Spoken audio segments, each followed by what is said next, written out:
Habit 1, be proactive. Growing up in my home was at times a big pain. Why? Because my dad always makes me take responsibility for everything in my life. Whenever I said something like, "Dad, my girlfriend makes me so mad," without fail, Dad would come back with, "Now come on, Sean, no one can make you mad unless you let them. It's your choice. You choose to be mad." Or if I said, "My new biology teacher is the worst, I'm never going to learn a thing," Dad would say, "Why don't you go to your teacher and give him some suggestions? Change teachers. Find a tutor if you have to. If you don't learn biology, Sean, it's your own fault, not your teacher's." People are just as happy as they make their minds up to be. Abraham Lincoln. He never let me off the hook. He was always challenging me, making sure that I never blamed someone else for the way I acted. Luckily, my mom let me blame other people and things for my problems, or I might have turned out psycho. I often screamed back, "You're wrong, Dad. I don't choose to be mad. She made me mad. Just get off my back and leave me alone." You see, Dad's idea that you're responsible for your life was hard medicine for me to swallow as a teenager. But with hindsight, I see the wisdom in what he was doing. He wanted me to learn that there are two types of people in this world, the proactive and the reactive. Those who take responsibility for their lives and those who blame. Those who make it happen and those who get happen too. Habit 1, be proactive, is the key to unlocking all the other habits, and that's why it comes first. Habit 1 says, I am the force. I am the captain of my life. I can choose my attitude. I'm responsible for my own happiness or unhappiness. I am in the driver's seat of my destiny, not just a passenger. Being proactive is the first step toward achieving the private victory.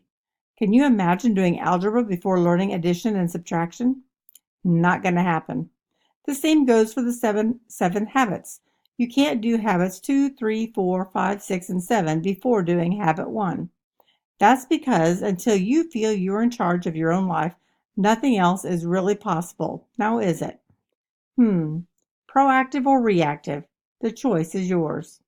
Each day, you and I get about 100 chances to choose whether to be proactive or reactive. In any given day, the weather is bad, you get a mean text, you can't find a job, your sister steals your hoodie, you lose an election at school, your friend talks behind your back, someone graffitis your locker, your parents don't let you take the car for no reason, you get a parking ticket, and you flunk a test.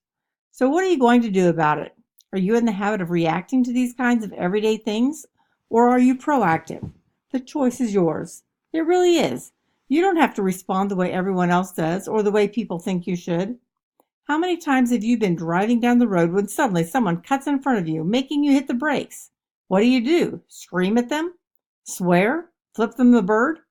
Let it ruin your day? Or do you just let it go? Laugh about it. Move on. The choice is yours. Reactive people make choices based on impulses. They're like a can of soda pop. When life shakes them up a bit, the pressure builds and they suddenly explode. "Hey, you stupid jerk, get out of my lane!" Proactive people make choices based on values. They think before they act. They recognize they can't control everything that happens to them, but they can control what they do about it. Unlike reactive people who are full of carbonation, proactive people are like water. Shake them up all you want, take off the lid, and nothing. No fizzing, no bubbling, no pressure. They stay calm, cool, and in control. I'm not going to let that guy get me upset and ruin my day. The best way to understand the proactive mindset is to compare proactive and reactive responses to situations that happen all the time. Scene 1. You see pictures on Facebook of your best friend at a party the night she said she was too busy to hang out with you. She doesn't know you saw the photos. Just 5 minutes ago, this same friend was sweet-talking you right to your face. You feel hurt and betrayed. Reactive choices? Chew her out. Shove past her as you storm off. Go into a deep depression because you feel so bad about her leaving you out. Decide that she's a two-faced liar and give her the silent treatment. Go out of your way to exclude her. After all, she did it to you. Or proactive choices. Forgive her and give her a second chance. Confront her and share how you feel that she lied to you. Realize that she has weaknesses just like you and that occasionally you don't include her in things without really meaning any harm. Scene 2. You've been working at your retail job for a while now and have been completely committed and dependable.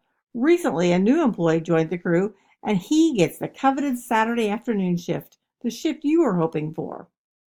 Reactive choices: spend half your waking hours complaining to everyone and their dog about how unfair this decision is. Scrutinize the new employee and find out his every weakness. Text your boss messages asking why he didn't like you. Or begin to slack off while working your shift. Proactive choices: talk with your supervisor about why the new employee got the better shift, or if you and he can alternate. Continue to be a hardworking employee so you get the next promotion. Learn what you can do to improve your performance. If you determine you're in a dead-end job, begin looking for a new one. Listen to your language. You can usually tell the difference between proactive and reactive people by the language they use. Reactive language usually sounds like this: "That's me, that's just the way I am." What they're really saying is, "I'm not responsible for the way I act. I can't change. I was predetermined to be this way. If my chem teacher wasn't such a jerk, things would be different." What they're really saying is, "School is the cause of my problems, not me." "Thanks a lot. You just ruined my day." What they're really saying is, "I'm not in control of my own moods. You are." "If only I went to a different school, had better friends, had cooler parents, had a boyfriend, then I'd be happy." What they're really saying is, "I'm not in control of my own happiness. Things are. I must have things to be happy." Notice that reactive language takes power away from you and gives it to something or someone else. As my friend John Bytheway explains in his book, What I Wish I'd Known in High School, when you're reactive, it's like giving someone else the remote control to your life and saying, "Here, change my mood anytime you wish." Proactive language, on the other hand, puts the remote control back in your own hands. You're free to choose which channel you want to be on. Reactive language: "I'll try." Proactive: "I'll do it." Reactive: "That's just the way I am." Proactive: "I can do better than that." Reactive: "There's nothing I can do." Proactive: "Let's look at all of our options." Reactive: "I have to." Proactive: "I choose to." Reactive: "I can't."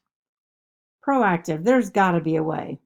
Reactive: "You ruined my day." Proactive: "I'm not going to let your bad mood rub off on me." The victimitis virus. Some people suffer from a contagious virus I call victimitis. Perhaps you've seen it. People infected with victimitis believe that everyone has it in for them and that the world owes them something, which isn't the case at all.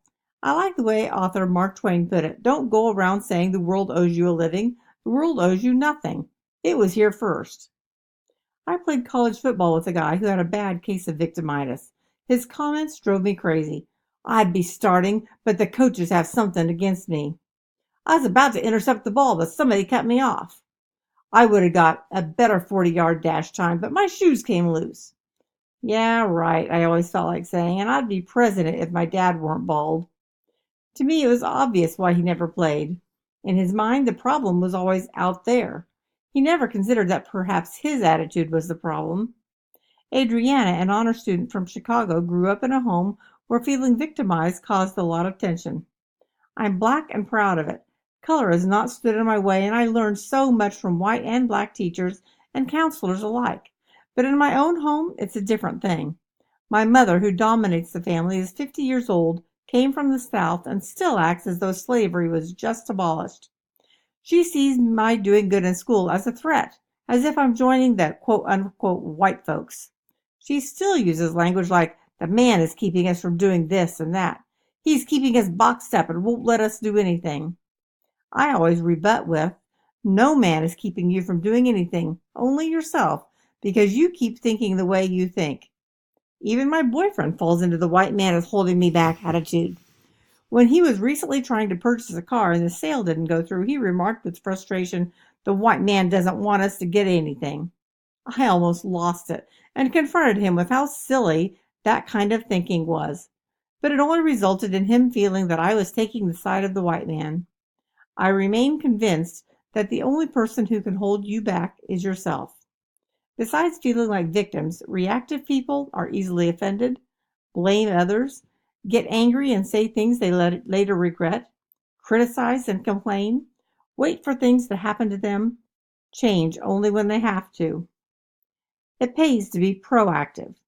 Proactive people are a different breed. Proactive people can brush things off without getting offended, take responsibility for their choices, think before they act, bounce back when something bad happens, always find a way to move forward, focus on things they can do something about, and don't worry about the things they can't.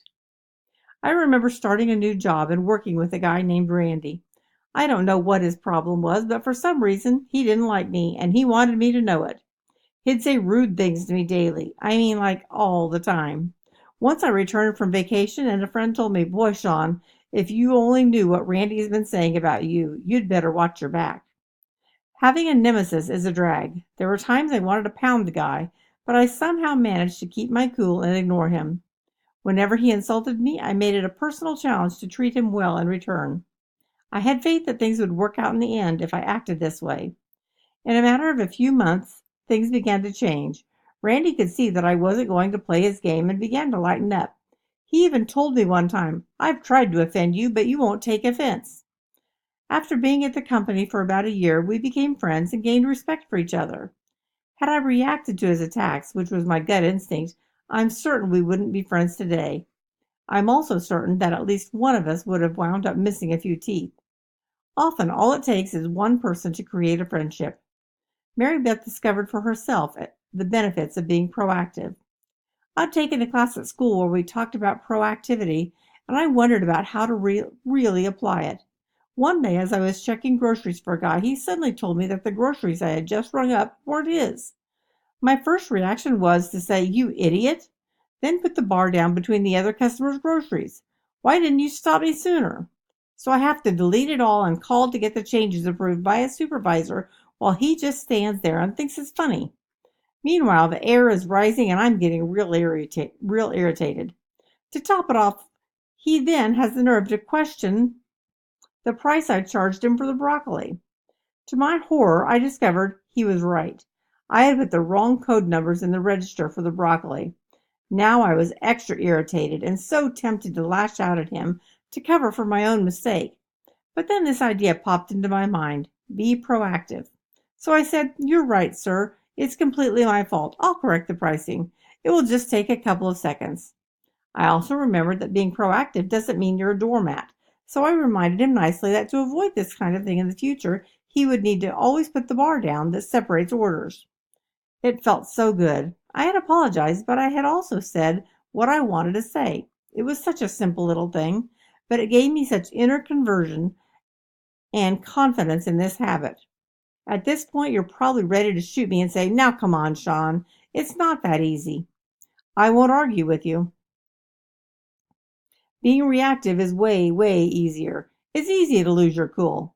That doesn't take any control. And it's easy to whine and complain. Without question, though, being proactive is the higher road and one that will take you much farther in not so long run.